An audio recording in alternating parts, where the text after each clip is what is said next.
There you Thank go, Brett. Michelle. Thank you. Okay, so we are City of Gig Harbor Design Review Board virtual meeting of May, today's the 27th, right? May 27th at 5 p.m. 2021. Let's start with a call to order. I'll begin. Brett Marlowe DeSantis. Darren Filan. John Ashlock. Nels Peterson. Carl DeSimas, staff. Michelle Thomas, staff. Chris Thank Dewald, you. applicant. Thanks, James Chris. Brown, applicant. Thank you, James. Okay, I think we have some minutes that were sent out. Did everyone get a chance to look those over? Yes. Do we have a motion to accept the minutes? I'll make a motion to accept the minutes as written. Second the motion. Thank you, Darren. Thank you, John. All in favor? Aye. Aye. Aye. Any opposed? Okay, the minutes are accepted. Thank you so much. So let's go ahead. We've got one project on the table. Carl, would you like to start us off? Certainly, Chair. Thank you very much. Good afternoon, everybody. That, as the chair stated, we are here today on May 27, 2021. And this is as you'll recall, this is a follow-up meeting to a meeting that we held on April 22nd, 2021 to discuss the same project. And so it's a bit of a continuation. However, the meeting was re-noticed in accordance with the Gig Harbor Municipal Code, because at the meeting on the 22nd, we did not state a date certain that we would continue to. So we did publish this meeting, and we did notice property owners within 300 feet as code requires. So in effect, it is an entirely new meeting, but it is a continuation of that meeting. And so my report for this meeting is really meant to be a supplement. I didn't feel it'd be necessary to sort of reinvent the wheel and rewrite all of the same information in another staff report. So I've essentially adopted that staff report by reference in this supplemental memo. And so this memo would now be a part of the overall record stemming back to April 22nd. So I kind of just wanted to start that off by making that clear. Is That's that cool. okay? Carl, do you need me to do the open public meeting appearance of fairness because of that? Okay. Yeah, you know, we actually should, Chair, and I was going to mention that, Okay. and it might also be a good idea to note that we do have quorum this evening, even though we're short a few members, but we have reviewed the DRB's charter and the code, and we do have a quorum this evening as well. Okay, well then before you continue, I'd just like to say this is an open public meeting. We are accepting public comment these days in the virtual format, which we hadn't before. So Michelle, please let me know if something comes up. And then the appearance of fairness, is there anyone on the DRB that needs to recuse themselves from this project for any reason? No. Nope. All right. Couldn't hit the mute. Sorry. Nope. That's okay. Thank you. Is there anyone in the audience that sees any reason why a DRB member would need to recuse themselves from this project? Okay, I think then we are good to go. I'm handing it back over to you, Carl. You have more? Yes, I do. Thank you, Chair. Appreciate that. Okay, we got the details out of the way. So at the April 22nd meeting, if you'll recall, we had two items on the agenda to discuss for this project. And one of those items we took care of, and that was site design. So under 1799-240C of the design manual for maintaining natural topography, the applicant had proposed a wall in excess of 6 feet, and we had the the design review board had a discussion about that and voted unanimously in favor of that alternative. So we don't have to review that again this evening. We're really on to item number 1, which is the zone transition buffering standards of 1799-180 of the design manual. And the applicant has chosen to utilize the alternative zone transition standards of 1799-200, wherein there are 13 design elements, A through M, all of which the intent must be met in order for the DRB to recommend approval of a proposal under the alternative zone transition standards. At that meeting on April 22nd, we went through all 13 of those design elements, and the board had a few questions and a couple of concerns about whether, regarding whether or not the proposal was adequate to effectively screen certain aspects of the proposed development. And there were also some concerns raised about lighting.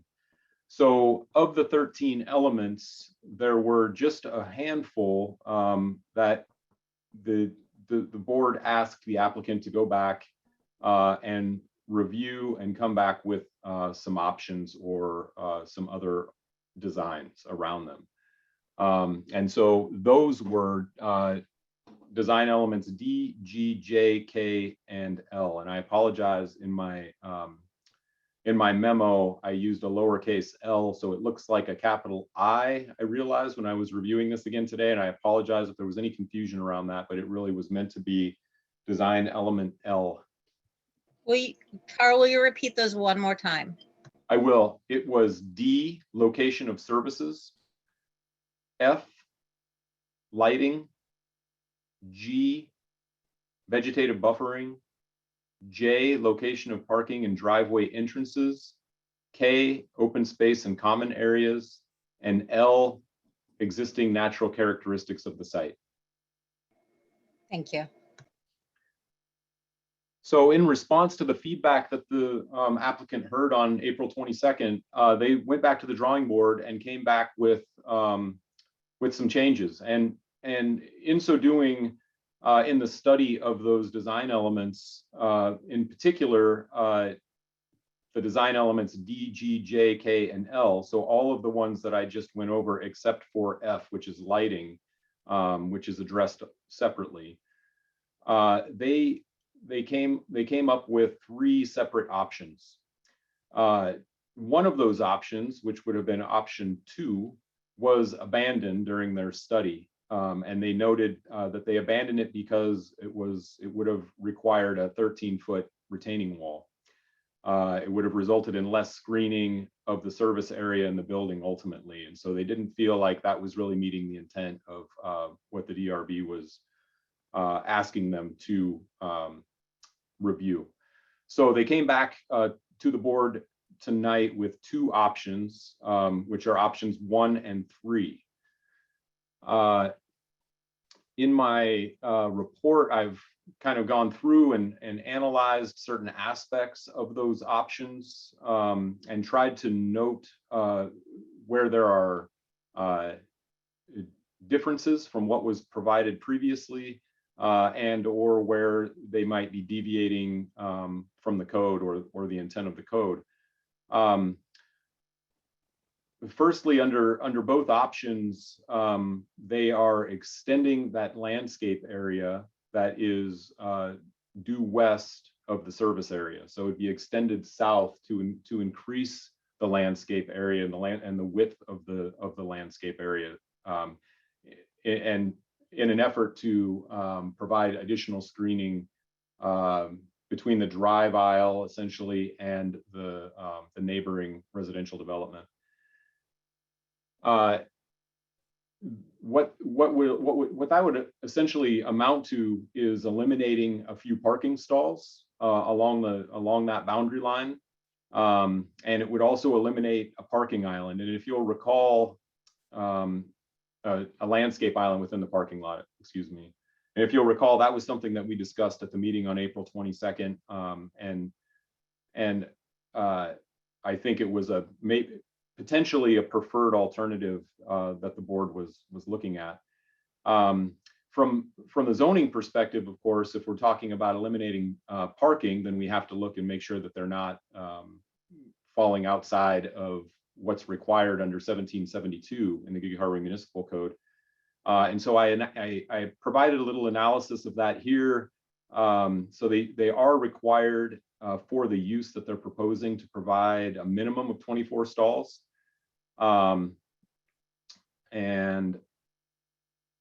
I thought that I didn't say exactly where they landed on that. So we'll have to ask the applicant to confirm how many stalls they are providing under their current proposal, because I don't have that here in front of me. I apologize.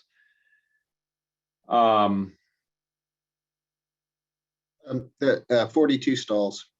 42 stalls. Thank you, James, bailing me out right there. Appreciate that.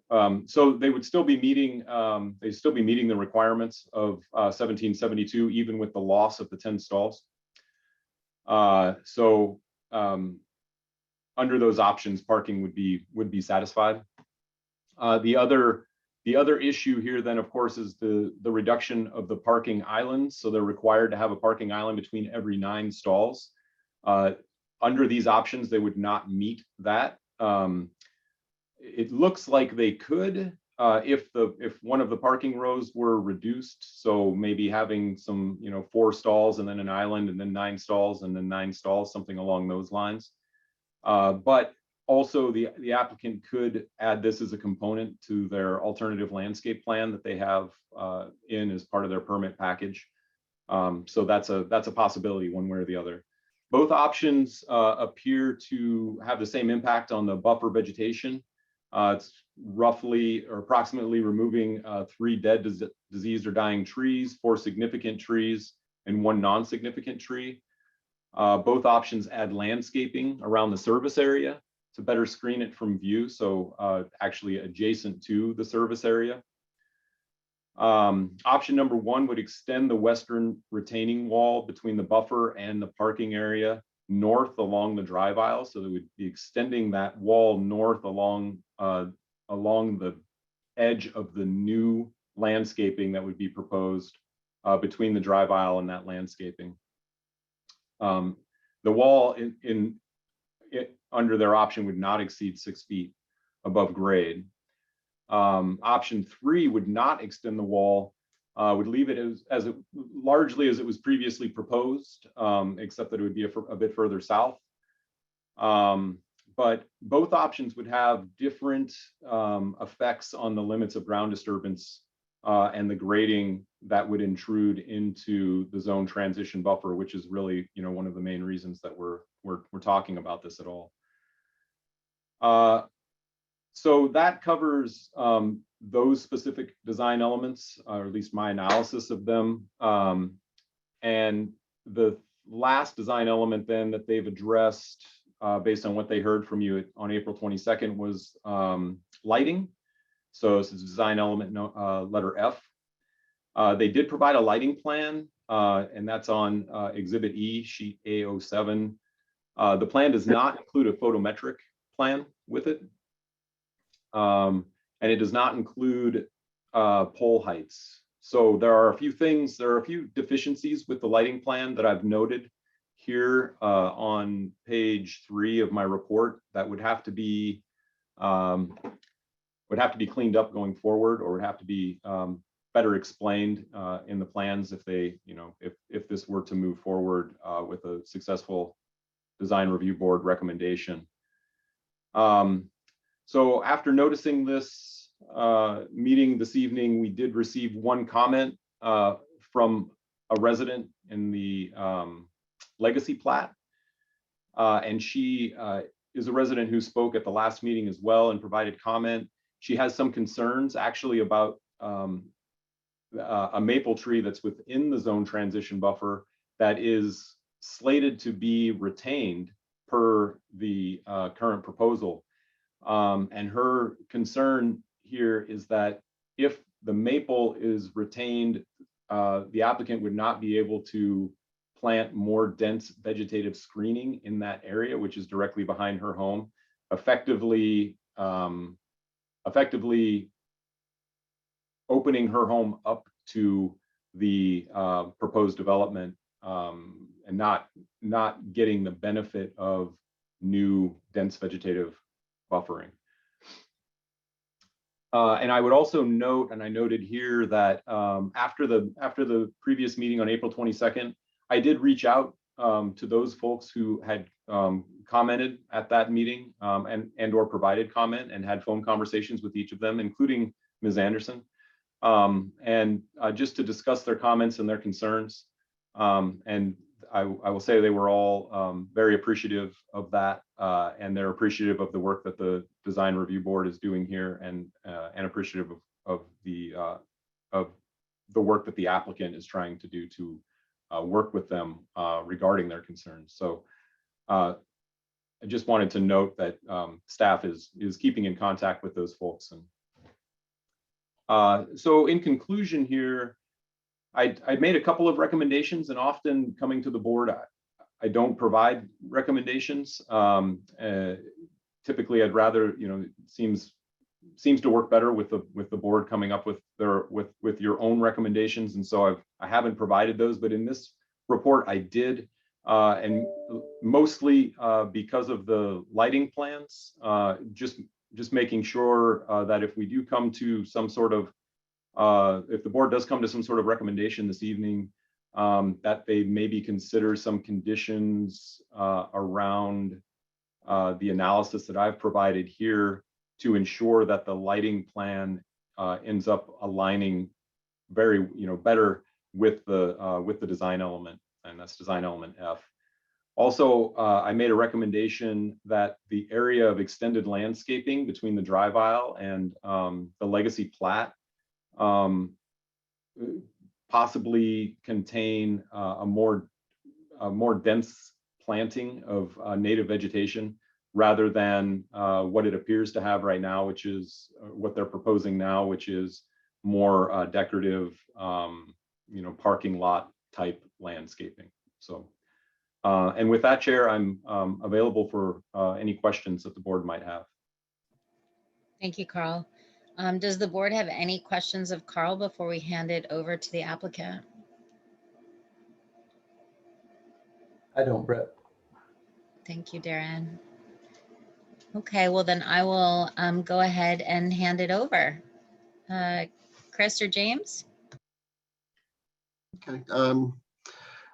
Can I share my screen? Chair, if I may, should we see if there's any testimony from the public prior to going? We can, or we can do that after the applicant, either way, before we discuss. Okay, I'm sorry, I couldn't remember which order. Oh, it's we should okay. go It's in. after. Okay, let's go ahead. Thank you. Okay. First thing I wanted to bring up was Carl had mentioned that we explored a couple of options, one of which we didn't really even include in the formal package. And there was some talk about this at the last Design Review Board meeting. So I wanted to really quickly just kind of show you why we abandoned this approach. There was some discussion about trying to save a small cluster of trees directly opposite of the building entrance. And when we tried to combine some of the parking islands to wrap around and encompass that area, we were finding that not only was that not getting us to a point where those trees could be saved, but it was resulting in a 13-foot wall there, and neither of those was very desirable. It was also not helping us to further screen off the service area for both sound and visual. So we just felt pretty quickly that this option wasn't going to get us where we wanted to be, and it wasn't really going to meet the goals that we all had. So we did give it a shot. When it became apparent that that really wasn't achieving what we wanted, we decided to cluster all of the additional landscaping to the north of the north end of the parking lot, which really is going to serve multiple purposes. It provides both a visual and acoustical additional buffer from the service area. It also allows us to make some significant reductions in the disturbance within the buffer, reducing that area by about probably 50% of what we had previously. Again, none of these options were really able to preserve that small cluster of trees. This other option number 1, also allowed us to get a whole lot more retention of the existing vegetation, as well as planting mitigation in along that key area. So it just felt to us that we weren't getting anywhere with the original concept, and this concept really solved a lot of problems and achieved a lot of the goals. So we did two iterations of this. They're very similar. One of them, called option number 3, essentially terminates the retaining wall at the parking stalls and doesn't continue up the drive aisle. This results in a little bit more disturbance in the buffer, not a whole lot, but a little bit more, and it involves a little bit more grading in general and that additional landscaping, which makes it a little tougher to plant. So we really kind of felt that option number 1, which extends the retaining wall up the drive aisle a bit, was the superior approach. It's going to result in the highest level of screening and the most or less disturbance in the buffer. So that's kind of the direction that we're proposing as our first choice. Like to go real quickly through the design criteria that Carl mentions. Start with item D. This is regarding sufficient screening of the service areas. I'd like to think we knocked this one out of the park. We put all our additional landscaping right into the area between the adjacent single-family homes and our service area. That gave us a lot of room for a lot of extra planning. So I think that this is a substantial improvement for the neighbors, both from an acoustic and visual perspective. So I feel like we really made a lot of effort there and made a lot of progress.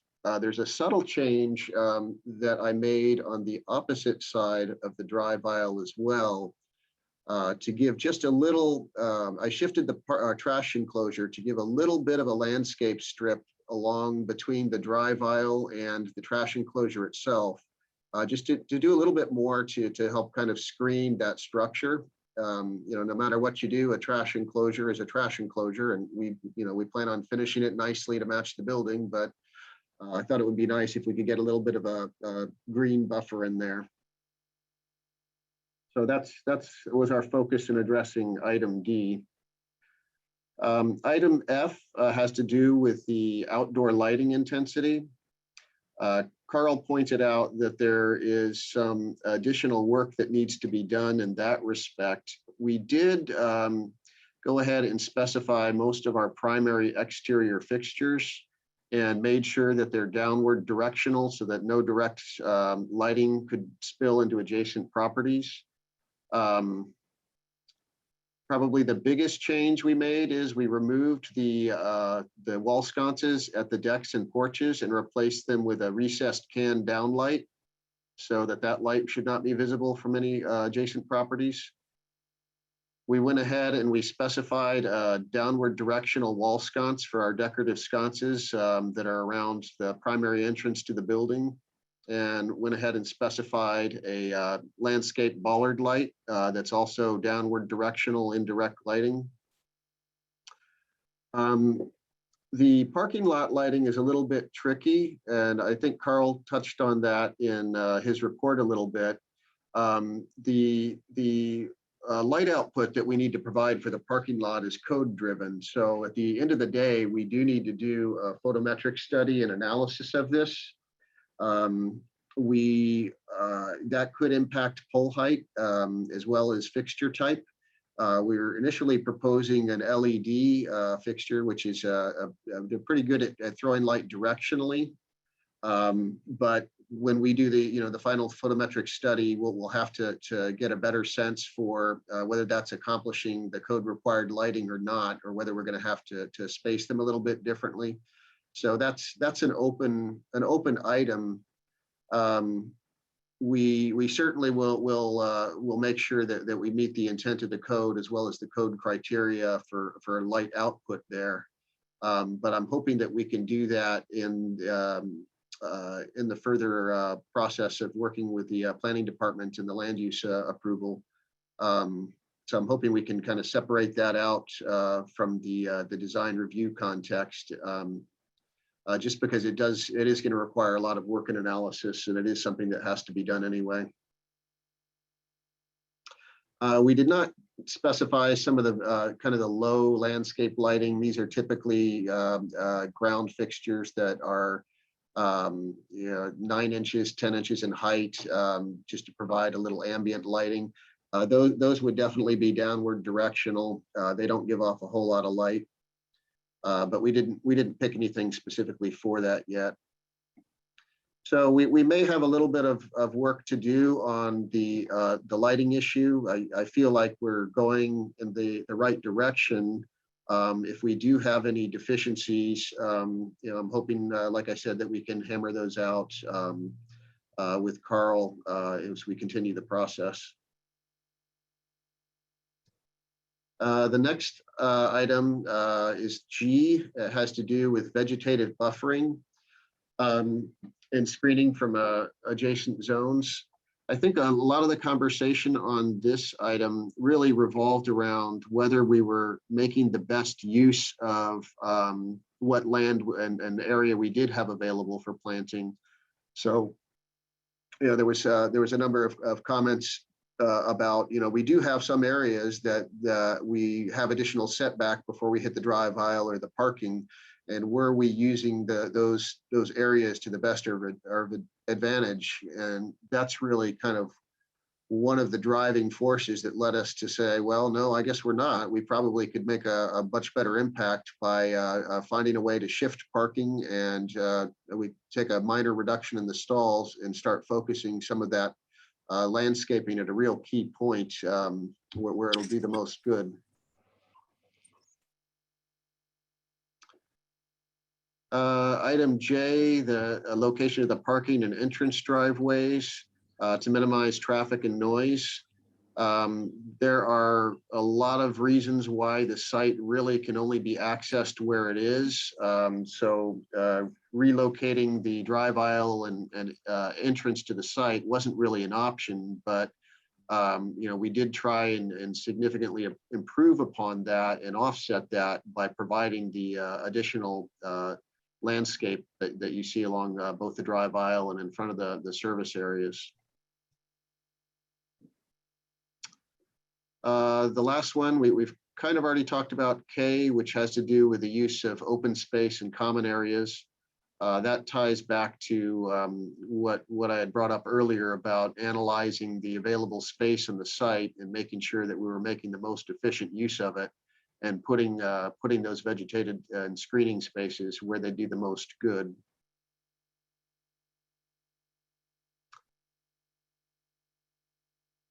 And the last item is the existing natural characteristics of the site and preserving those. As I mentioned before, none of the options we looked at was going to preserve that small cluster of trees directly across from the building entrance. The more we've looked at this, the more, and I think some of the neighbors have also reached the same conclusion. The more that we've analyzed this, the more I think that the actual newly planted vegetation is going to be a whole lot more effective ultimately in screening the property at the end of the day. So, I think that the fact that we haven't been able to preserve those trees is actually going to result in a better buffer for the neighbors immediately on the other side of our property line there. We did make every effort. We significantly reduced the other disturbance in the buffer. So we have really, gone through this 3 or 4 rounds of trying to fine tune it. And I think that we finally hit on what I feel is a good balance. One thing to note, there was a comment by one of the neighbors that they actually wanted a tree removed. I know that the intent of the code is to preserve the existing vegetation wherever possible. That said, I think as the applicant, our only hesitation in removing those trees is that it would trigger a substantial amount of additional tree mitigation on top of what we're already providing. So I don't think we have any opposition to removing that tree and providing mitigation in lieu of that tree. Our only concern, like I said, is we don't want to have to go plant 50 trees to replace those. But if the board feels strongly about trying to address that neighbor's concerns, we are open to that. The other trees, wherever possible, the expanded landscaping area that we've created, we're trying to get additional trees in behind the existing vegetation because some of that growth is rather thin, particularly in the winter.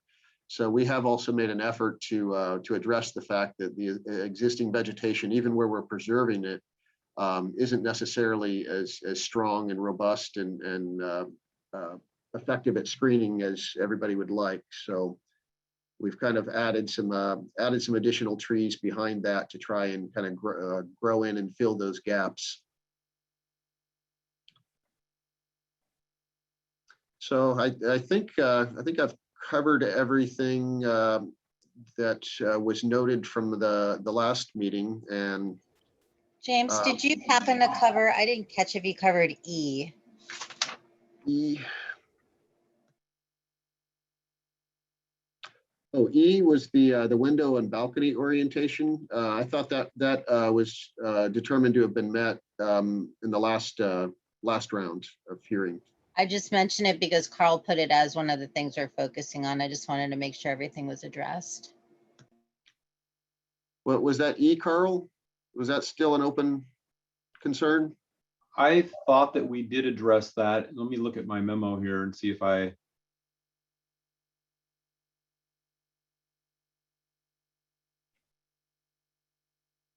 So the effort was designed.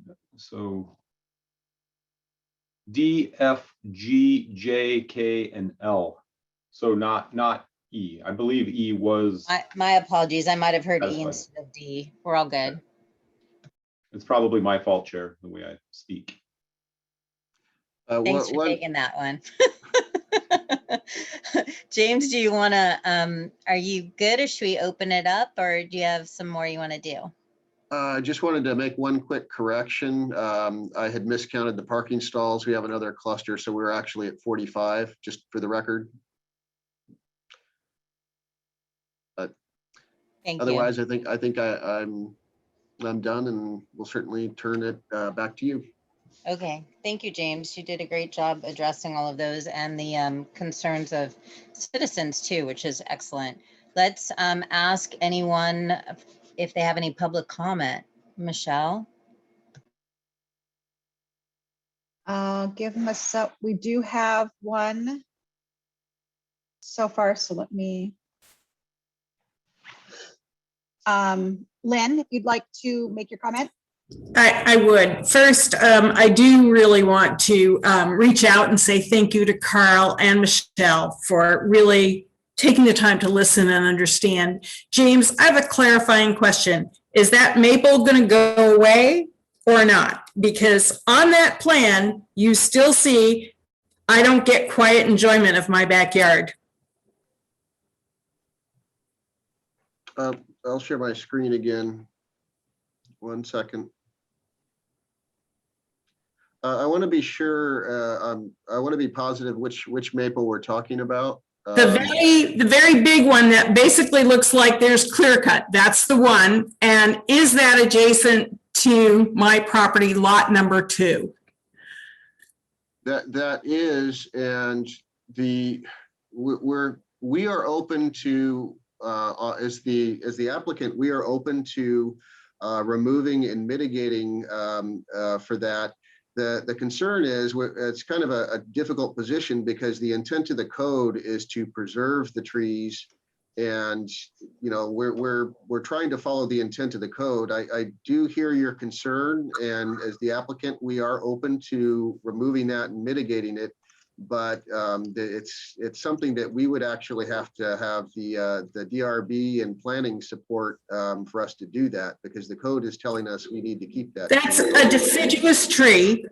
So at least half the year, there is absolutely no benefit from that tree in keeping my yard private. And we've gone round and round talking to Chris, I think, on site and yourself in January. And this unfairly penalizes our lot. And we won't be able to sell our lot because of it. Well, Get some evergreens back there. Work with me. Sorry, Lynn, I just want to step in really quick, and this is, you know, the board will hear public testimony, but this is not the forum for kind of a back and forth. Okay, I'm sorry. no worries. As I said, as the applicant, we're willing to entertain that, but we feel that we need some direction from the board and planning, because we're trying to follow the intent of the code. But I hear the neighbors' concerns, and from our perspective, if we're able to do that, and that's the recommendation of the board, we'd be happy to address those concerns. Thank you, Lynn, and thank you, James. I appreciate that. Michelle, is there anyone else who would like to speak? Nobody else has raised their hands. Okay, great. Okay. Then let's go ahead and open up discussion with the board. Does anyone have any questions of James or Carl?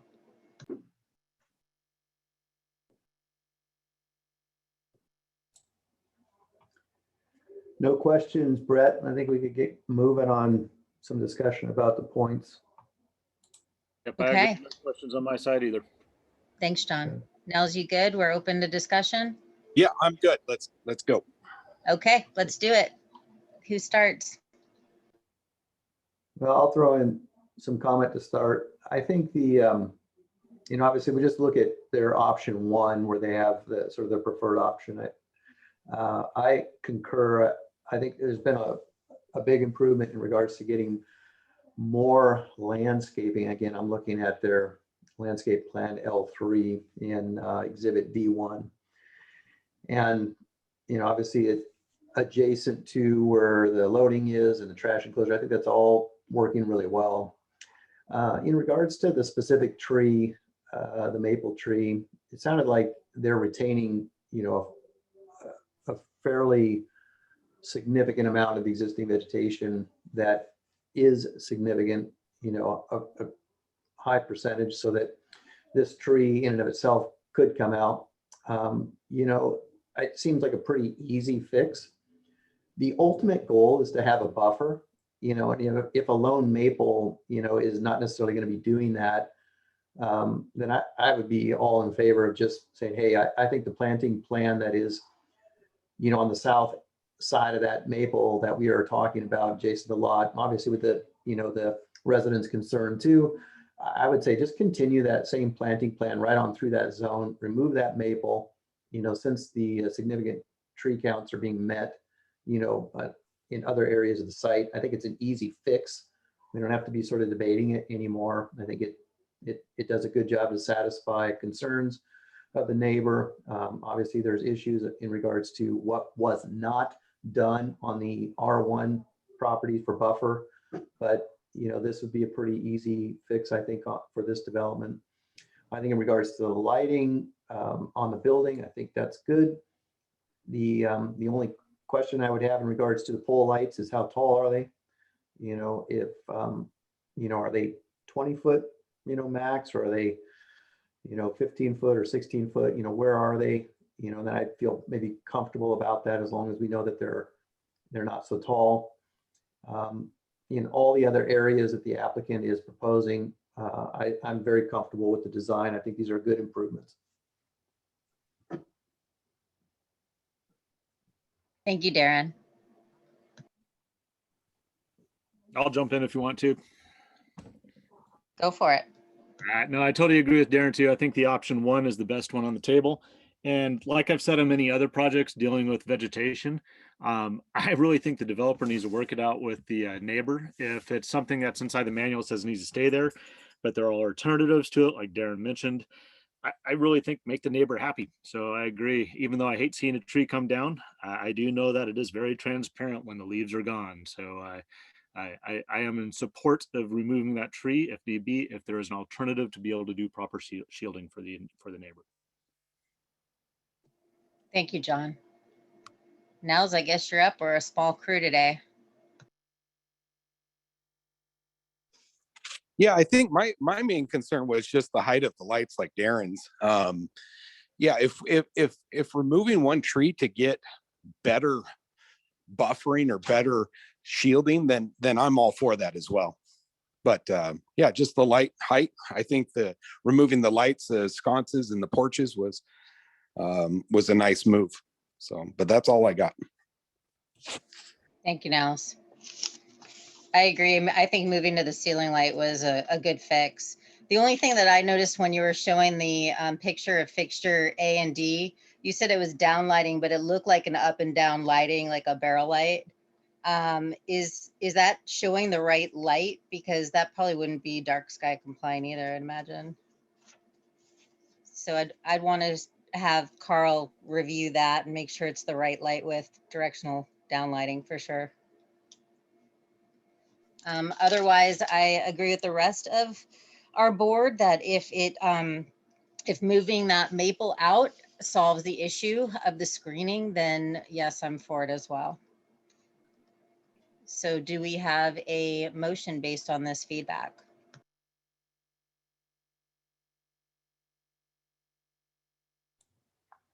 I could look to make a motion. Let's make sure we're clear on, what we're doing here, because we're kind of in the weeds a little bit.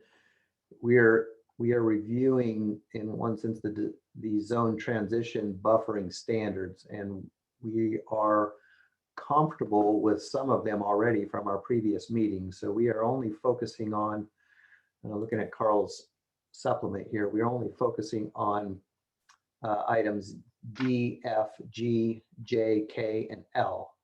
So location of services, the lighting, the vegetative buffering, the location of the parking and the driveway entrances, open space, common areas, and existing natural characteristics of the site. I believe that location of services, we didn't change the location of services. So it's really about buffering. And then F, obviously we talked about lighting is kind of on its own, but the vegetative buffering, location of the parking, the driveway entrances, open space, and the existing natural characteristics, all are sort of related to improvements associated with the zone transition buffering along the west side of the property. So in regards to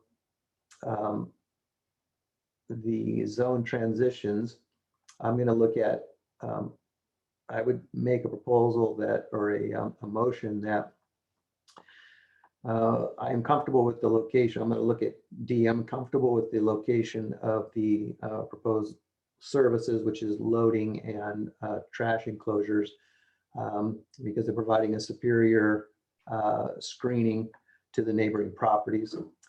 In regards to F, say that the change to use recessed downward lighting at all of the balconies and wall sconces at the lower level that are downward directional. And if the height of the pole lights is can probably no more than 20 feet in height. I don't know if that's the number, but they surely wouldn't want to be 30-foot height. But if they're no higher than 20 feet, that would be acceptable to provide a equivalent design solution. Item G, the vegetative buffering, that let me see where we're at in regards to, I'd have to get my, I'm kicking a pause in my proposed motion here. I need to look at the that section.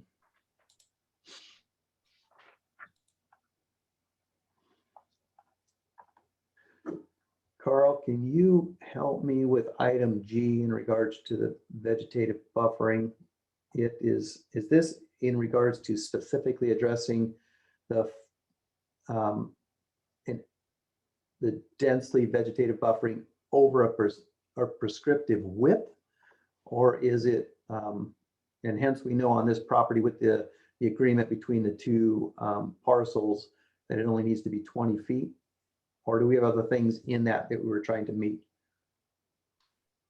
You're speaking specifically to the design element G. Yes. Yep.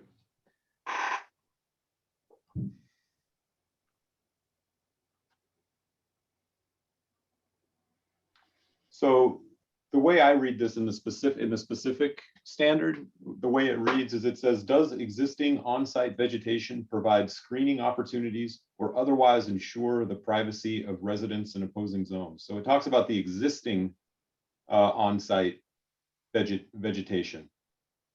Okay. Okay.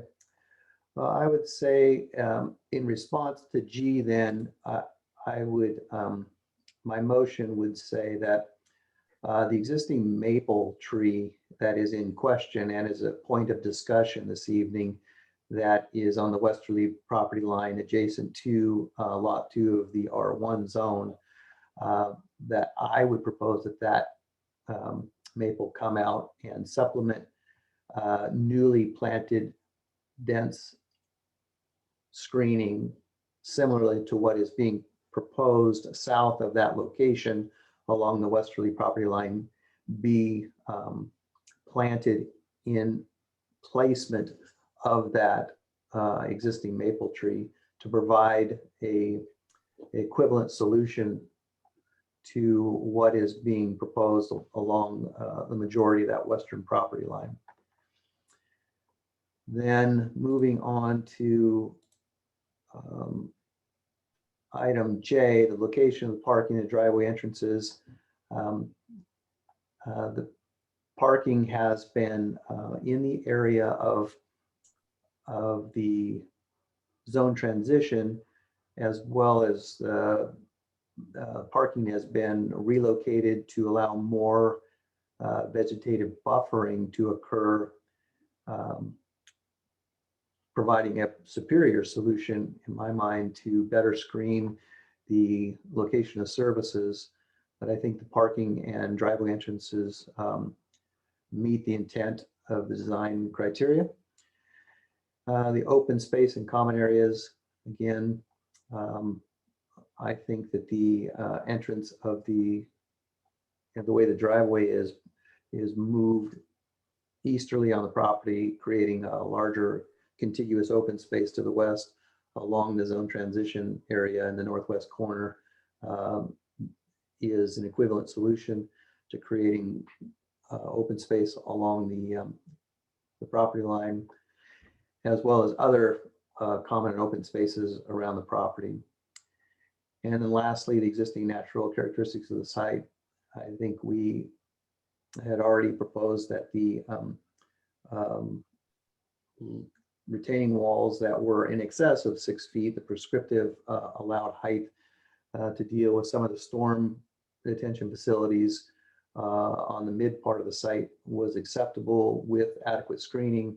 And the applicant now is proposing that existing or new retaining walls would basically meet the prescriptive maximum allowable height of 6 feet along the buffering areas. I think is an equivalent solution to what is prescriptively required by definition. So those are my long-winded motions for D, F, G, J, K, and L. The only one that I would, the only two that I see had some changes from what the design applicant is proposing is F, lighting, prescriptively coming up with some kind of height to those poles and parking.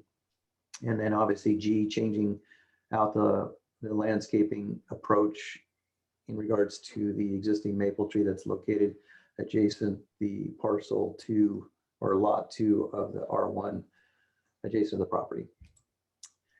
Thank you, Okay, Brett. Darren. Yeah, Okay. I'm going to do my best to make this short and sweet. Thank goodness there's a recording is all I have to say about that.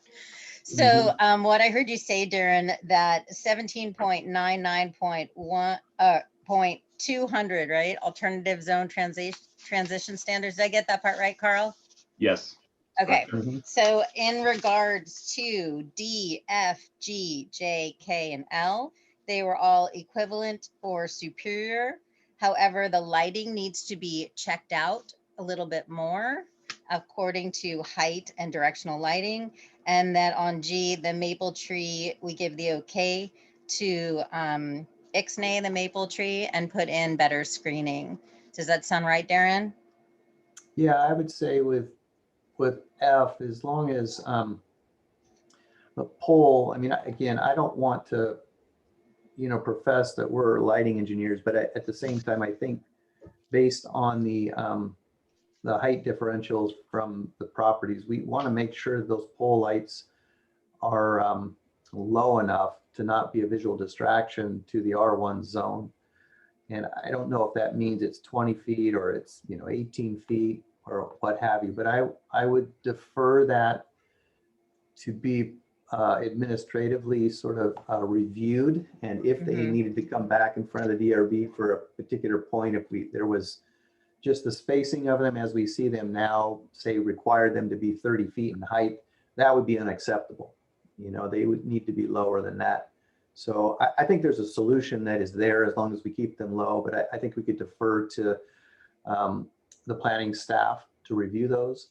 And then I think on G, we are asking that the existing maple, since we know we do not have an issue with retainage of existing native vegetation, we don't have an issue with that percentage. We can require that tree to be removed and provide a better landscaping screening plan as is currently proposed south of that location on that property line. So I would say, yeah, we want that to be a condition of Okay. item G.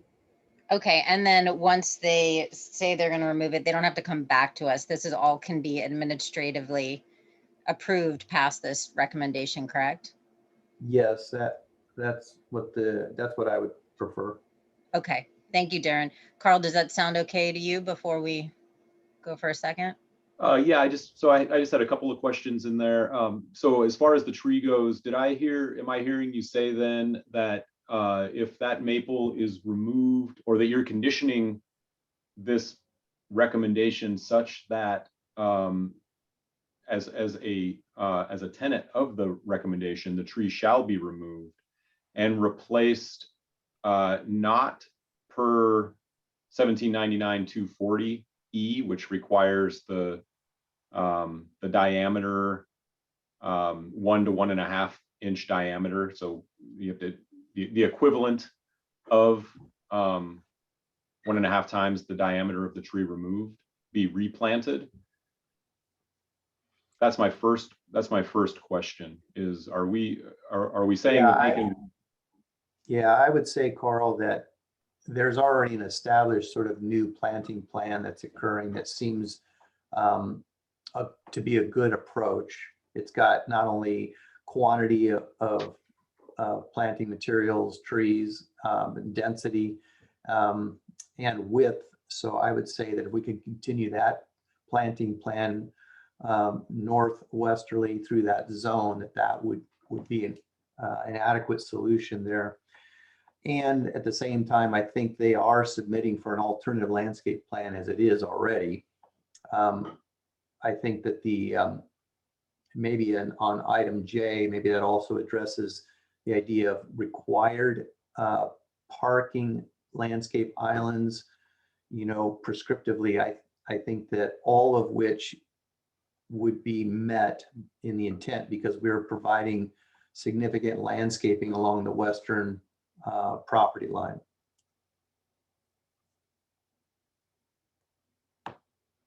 Did that clarify the situation? Yeah, I'm reading again. So in the specific requirement for vegetative buffering for G, it says, does existing on-site vegetation provide screening opportunities or otherwise ensure the privacy of residents in opposing zones? So as part of this alternative, what we're saying essentially then is that the existing vegetation at that location is not providing the screening opportunities or otherwise ensuring the privacy of residents in opposing zones, but replacing it with the vegetation that they're proposing in their planting plan for the rest of the buffer to the south would. Yes. Well said. Thanks. I second Uh, the well said. Okay, that's good. I appreciate that, and I can work with that. And then for lighting, then as far as the pole height goes, so we have in 1799 350 for outdoor lighting standards under G, limit height of pole fixtures, we require poles be no taller than 20 feet above a 36-inch base in parking lots and traffic areas, and no taller than 12 feet in pedestrian areas.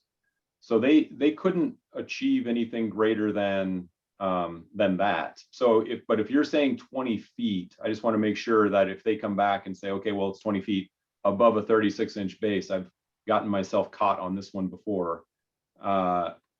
I want to make sure what the how the recommendation, what the intent of the recommendation is. Is it to be, are we okay with the prescriptive? I would say, I would qualify that to say that since we do not have a proposed pole height, obviously the goal is to push them down lower so that the fixture Right. itself is not necessarily apparent, from the R1. And I can't, without knowing the spacing on the lights and the foot candles, I know that typically on site lighting, engineers try to push them higher so that they can space them further apart.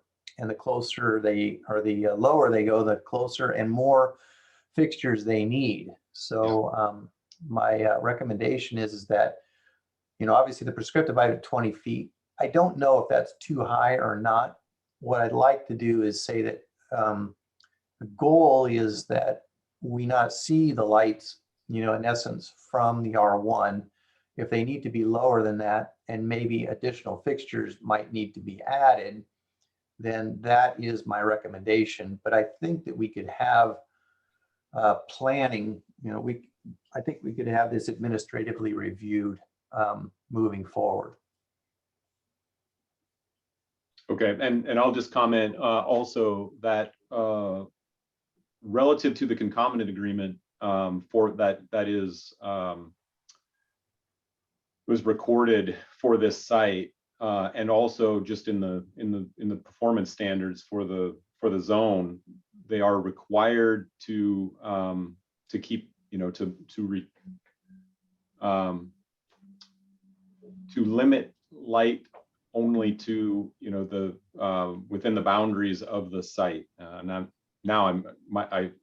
butchered that, so I have. Yeah, you can't not have redeemed lights. You can't have light spill across property. I get that. That's what I was trying to say. But there's, they wouldn't necessarily have light coming from the fixture that actually be illuminating their backyards or the surface of their house. I get that. But another would be maybe not even to, see, the effects of the light, to look across the property and see this cone of light. If we could, the lower we can get it, I think the better, because it'll start to fall behind what'll be the dense vegetative buffer, even in its early, planting heights. And the higher it gets, it might be a few more years before they can adequately shield that. Okay, so that's kind of where my head is going right now, is that if this is left to staff to interpret their plans administratively when they come in with those pole heights, we're kind of left with the prescriptive limitations that we have that would, like I just read in 1799 350. In this recommendation that you're making here today, and under these zone transition standards, the goal here is to find that the proposed development integrates and is sensitive to the pattern of development in the abutting zone. And so that offers a level of flexibility within these zone transition the alternative zone transition standards that, you know, that staff won't have. And so I just don't, I guess my point is I don't want to set up the applicant to have to come back to the design review board if and when we get to that point and they say, well, we're meeting the prescriptive and we don't think that the neighbors are going to be able to see this light, and here's how. I would like to, if possible, I would like to find something in this recommendation that we could use later that would be sort of foolproof. Well, Carl, based on what I'm trying to interpret a little bit, the topography, of the proposed, I'm looking at Exhibit C2, the civil drawings. So the parking island, so where the lights would be placed, in the parking island, that topography, the finished grade is somewhere between 292 and 290. So let's just say it's 291, just to pick some average. And the grade at the property line is somewhere going to be around, I don't know, they've got 306, heading back down to maybe 300 where it's undisturbed. So we're talking about, something around 10 feet, in that range, 10, 11 feet. So if we have a parking pole that is 20 feet high, sitting on a 3-foot base, it's going to be 23 feet high. So the light fixture itself is going to be somewhere in that 12-foot high from grade. So if you stood in the properties and on the R1, you'd look across and that you would see those poles. Now, if the vegetation is in that 6-foot high range to start with, 6, 7 foot, and once it's planted, then, half of that's cut out, but the pole will still be, visible to start with.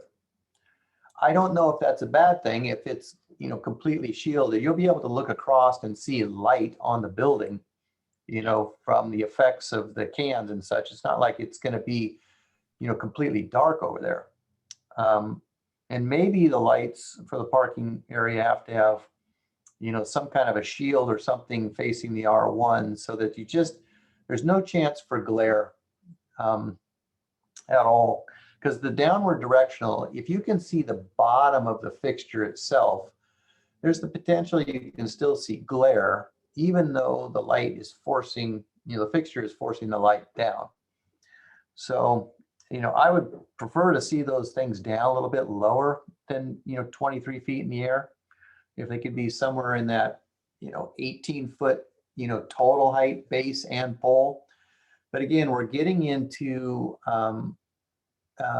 sort of lighting engineering that, is beyond my pay grade.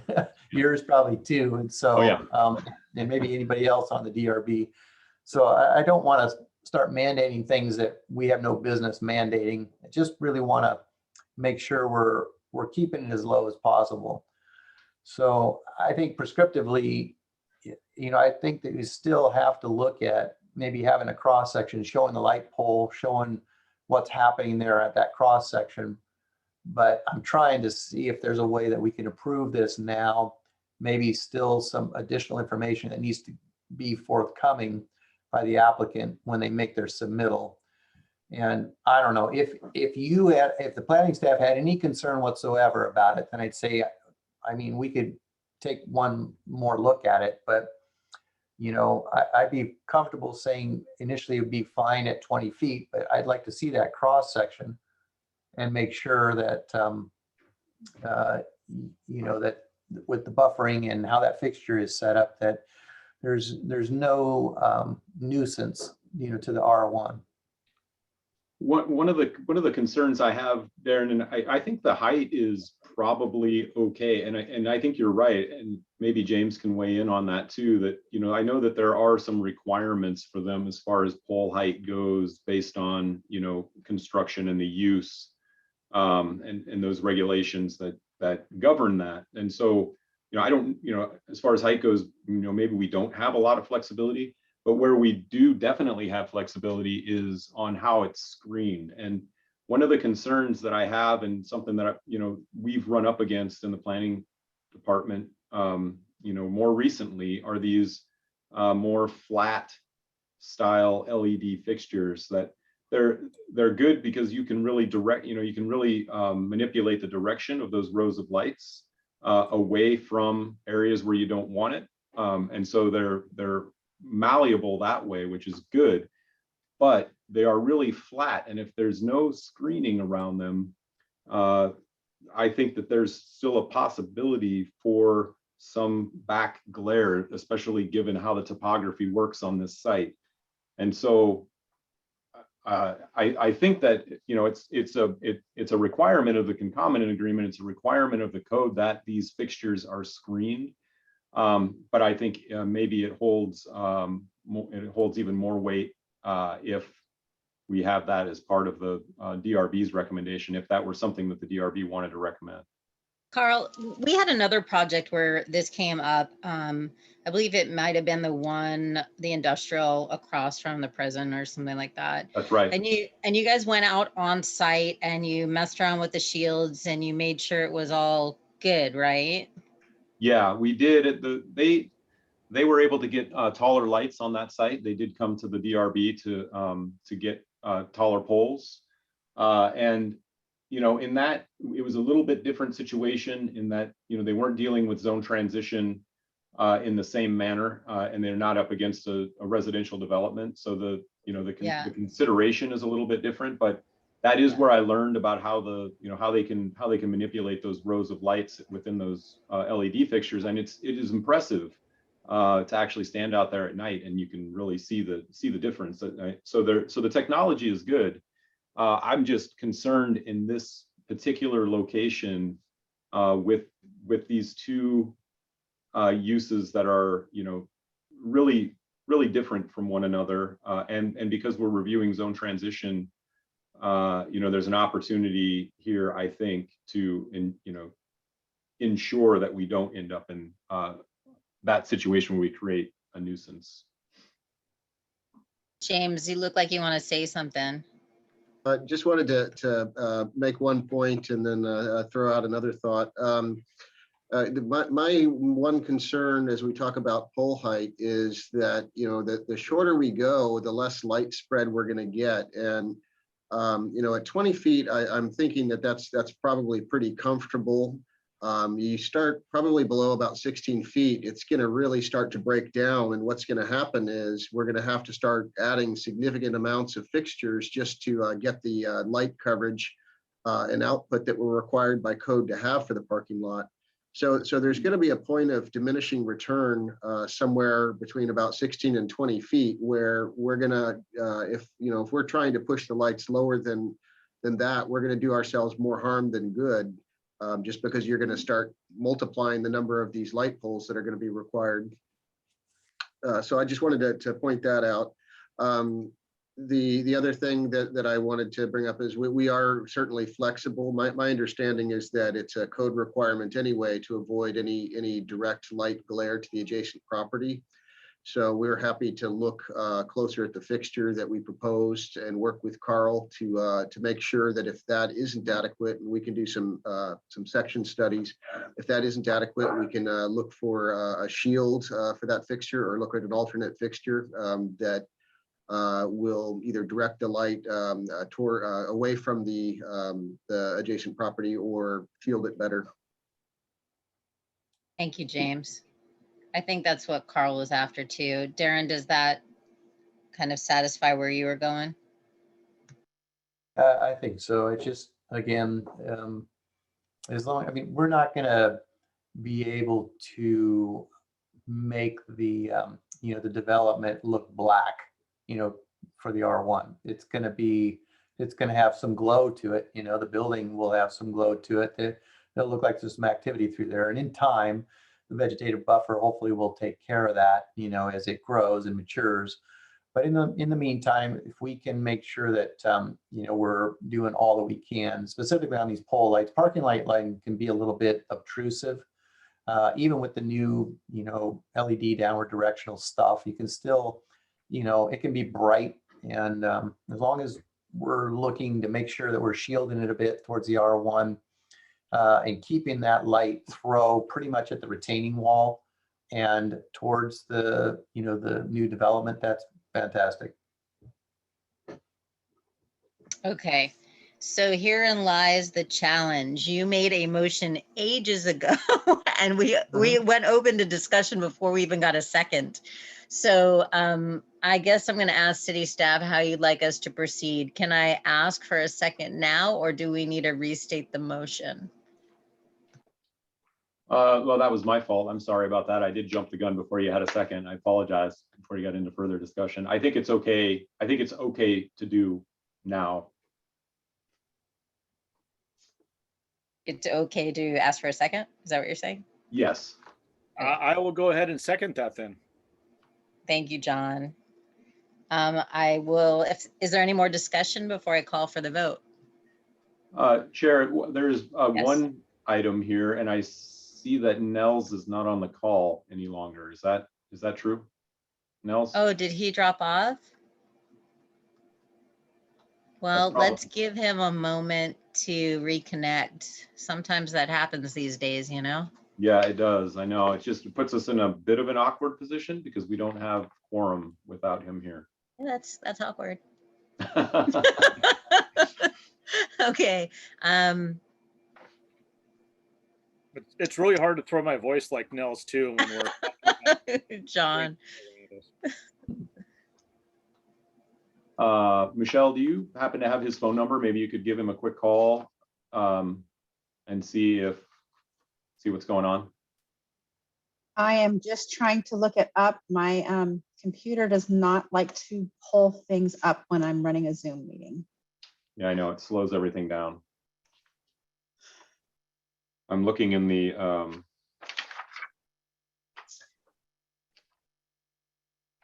It is on the roster, so.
I did not get an answer.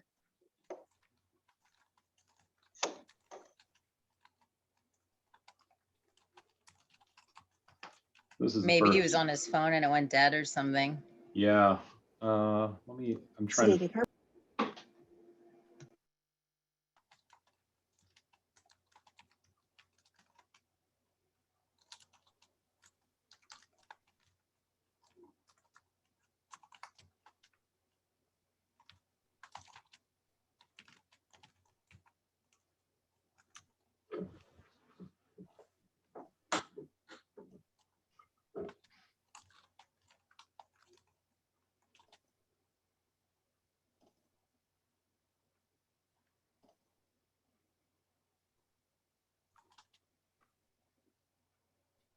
That was Nels. He is going to call in again. He says he's been having really bad cell service tonight.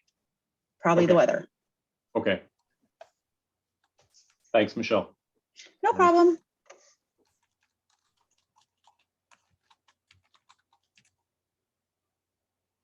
Did anybody notice what portion that he dropped off on? How much he heard and didn't hear? I didn't notice. I just happened to look down a few minutes ago and noticed that I didn't see him, but I thought maybe it was just because my screen wasn't expanded. So And it won't tell me that till after the meeting's over. I'll have to ask him when he gets on then.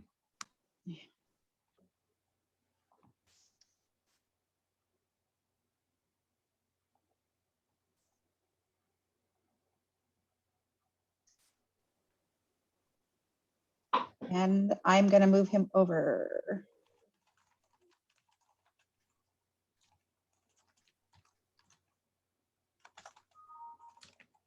Well, the good news is the motion was on the table so long ago, he probably heard it. That's true. Yeah. Yeah, no, I did hear Darren's Oh, motion. there we go. Hey, Nels, welcome back. Yay, yeah, sorry about the phone trouble. No worries. So where we're at after much discussion is the motion Darren made a while back. John seconded. Is there any discussion that you think you might have missed? Or are you ready for a call for the vote? I'm ready for a call for the vote. Okay. Okay, well then I'm gonna go ahead and call for the vote. All in favor? Aye. Aye. Aye. Aye. Any opposed? The motion passes, carries. Carl, you're good to figure that one out? Yes. Yeah, Okay, I awesome. can. There's definitely all the findings that we need were made. You know, what we're looking for is something that is, you know, that the proposed development integrates and is sensitive to the pattern of development in the abutting zone. And in finding that conclusion, all of those design elements have been met. And so I think Darren's motion and your motion and that discussion of the previous meeting for the other design elements Okay. has all of the findings that we need Okay. to support the motion. Thank you, Carl. And I want to thank Lynn for coming forward with her concerns. That way we were able to address them. And James for listening so well and really doing a great job to get the neighboring properties on board. So with that being said, the applicant is welcome to go. Thank you all very much. Thank you, everybody. And I'm happy. I think we've been able to really improve upon the design here. So I appreciate all the input. Yep, You very, bet. very, very happy and thankful. Thanks, guys. You Thank bet. you. Take Bye. care. Bye. Okay, do we have any other business for tonight? Michelle, do we know our next meeting? It is June 10th and it is Burnham Drive Apartments. Okay. Okay, guys, anything else? Then I'm going to say, do we have a motion? Hold on, Brett. Oh, sorry, Darren. Okay, so I had sent a little request to Katrina in regards, I was inquiring about when we can stop this madness of virtual DRBs and when we can get in front of each other again. And it sounded like her response was, we're not quite there. And if we did meet, we still would have to conduct almost a simulcast of the meeting, and they don't have the technology quite in place yet at the city to do that. So I guess I'm still hopeful we can get, past this and get everybody together at some point. So I'd like to just keep bringing that up so that we press the city to continue to see, when is the appropriate time to be able to do that. I think sometimes we just have to force ourselves to sort of try to get back to normal. Okay. Okay, thanks, Darren. I saw that email, both of them, so thank you. Okay, are you guys ready to wrap it up? Is there a motion? Motion to Motion. close the meeting. Okay, we got a motion on the table to adjourn. I'll second it. Seconded by Darren. All in favor? Yep, Aye. yep. Aye. Okay, good night, guys. Thank you. You guys Good night, everyone. have a fun weekend. Good night. Have a Thanks. good day.